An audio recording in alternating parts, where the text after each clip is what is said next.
Fait ses preuves en U20, on l'a suivi en Coupe du Monde. Surtout en Coupe du Monde, il a fait un très bon tournoi. Il a prouvé également en Cannes, même en équipe nationale locale. C'est un jeune qui a vraiment un avenir. Et ensuite, il joue dans le championnat local. C'est tout à fait, en tout cas, une bonne chose pour lui.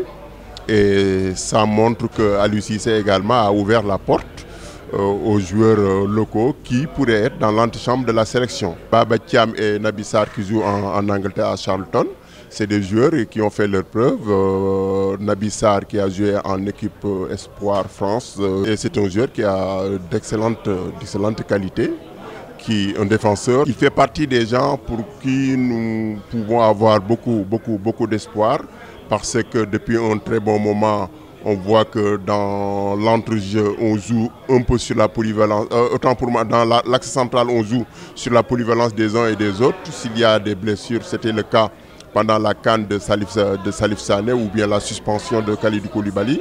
Donc, ça fait bien d'intégrer des arrières centraux comme Moussa Ndiaye et Naby Sarr dans l'effectif.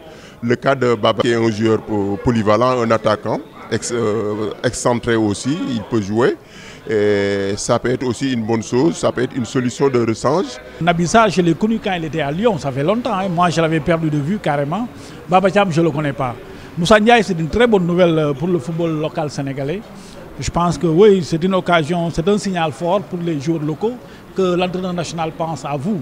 Parce qu'il y avait longtemps, c'était des gardiens de but qu'on prenait, le cas de Pape Seydou Ndiaye. Donc c'est un très bon signal pour les joueurs locaux.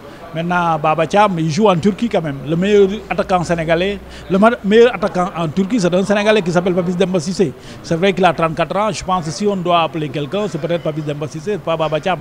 Je ne connais pas Baba Thiam. Peut-être Baba Thiam, c'est un pari sur l'avenir.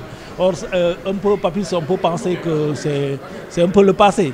Mais ça peut être le présent parce que, bon, on va engager des éliminatoires de la CAN. Moussa aujourd'hui est récompensé par ses belles prestations avec l'équipe nationale du Sénégal, tant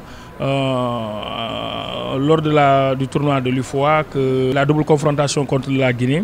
C'est vrai que Moussa aujourd'hui est ce joueur qui aide l'équipe locale sénégalaise à bien se stabiliser en défense. Et s'il est là aujourd'hui, ce qui veut dire que quelque part il a été récompensé. Il ne vient pas pour perturber la hiérarchie ou pour revendiquer quoi que ce soit, mais c'est son apprentissage qui continue. Naby Sarr n'est pas trop connu des Sénégalais, mais nous qui avons l'habitude de suivre un peu le football international, nous savons que Naby a été dans l'équipe jeune, dans l'équipe espoir de la France. Aujourd'hui, lui aussi, il aide bien Charlton à se stabiliser. Charlton, qui est une équipe de deuxième division anglaise, Aliou Cissé l'a toujours dit, il a cherché un axe central, un gaucher qui évolue dans l'axe central. C'est vrai qu'un joueur comme Pape Djibril Diaw est gaucher, il a l'habitude de venir en équipe nationale, mais aujourd'hui qu'il n'est pas là, ce qui veut dire qu'il est valablement remplacé par Naby Sarr. Maintenant, la grande équation reste au niveau de Baba Thiam, qui est un globe-trotteur, qui a fait ses débuts dans la formation à l'Inter de Milan. Il est passé par beaucoup de clubs, il est passé par le golf aussi, pour atterrir aujourd'hui en Turquie. Et en 9 journées, il a planté 4 buts. Donc il a un très bon ratio. Maintenant, on essaiera de voir. Je pense que le jour sera jugé à travers ce qu'il va montrer pendant ce stage et pendant les deux prochaines journées des éliminatoires de la CAN 2021.